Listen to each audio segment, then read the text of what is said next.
All right, in the last video where I was talking about multiplication and division, in the very last problem, I realized that I forgot a step. And that step was when we got our answer with our division problem. We got 0.87419 and so on times 10 to the fifth.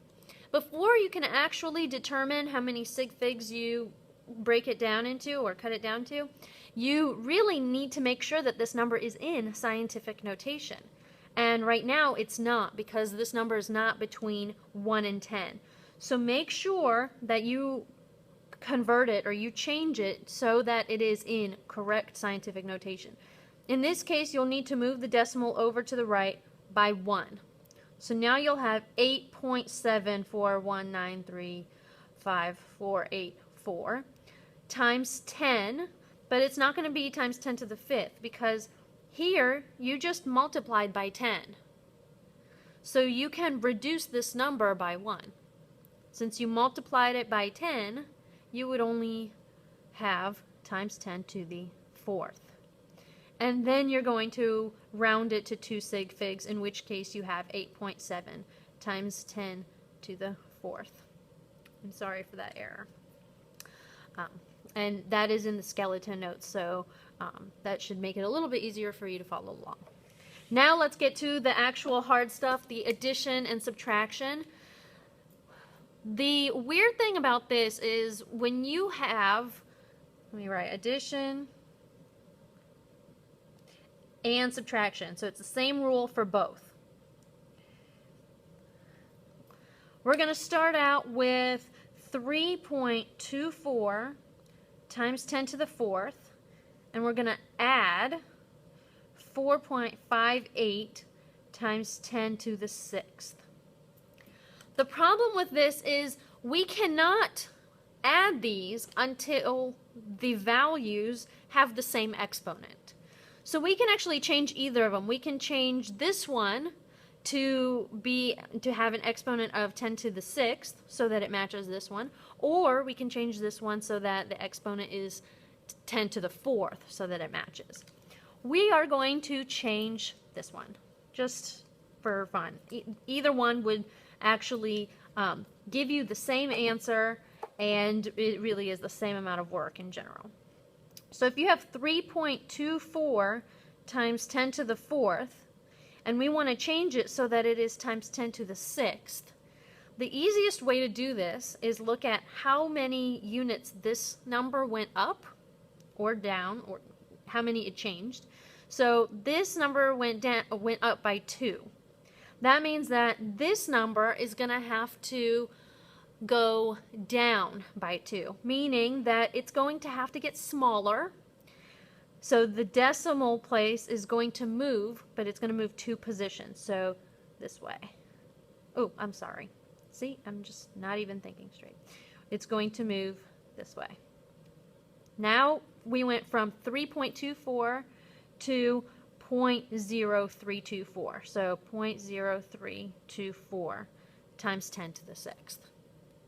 Now that you have the same exponent, now it's okay to add them. So 0.0324 times 10 to the sixth plus 4.58 times 10 to the sixth.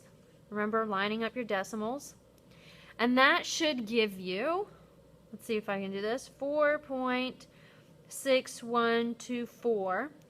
And the exponent is just the same. You're going to keep it at 10 to the sixth. You don't do anything special. Do not change these at this point. You're going to keep it at 10 to the sixth. Okay. Now, this is already in scientific notation. The final answer is between 1 and 10. However, we need to look at our sig figs. Okay, so remember with addition and subtraction, you're actually looking at the number of decimal places in your sig figs. So here you have 2, and here you have 2. So here you need 2. So we are going to round this to 2 decimal places. That's 4.61 times 10 to the sixth. Okay. Make sure that you are checking for sig figs all the time. Okay. All right. We can also try a subtraction problem. It's going to be about, it's going to have the same rule. Let me find which one I wanted to do with you guys. So in this case, with subtraction, you still have to make the exponents the same. Sorry, let me just find the problem that I was going to do with you guys. There we go.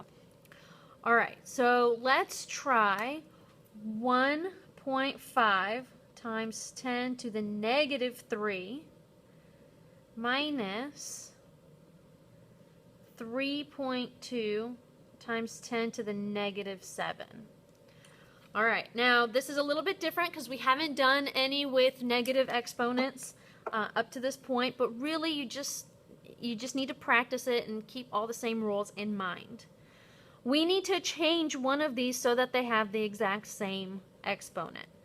And we can just go ahead and change this one. Again, you can change this one if you like. It's all going to end up the same. So 1.5 times 10 to the negative third, and we want to change it to have 10 to the negative 7 as an exponent. To go from negative 3 to negative 7, you are decreasing. So remember, it's negatives, decreasing by 4. That means that this number needs to increase by 4. And when we say that, that means that the number is going to get bigger and you're going to move the decimal place over 4 times. So it'll be 1, 2, 3, 4.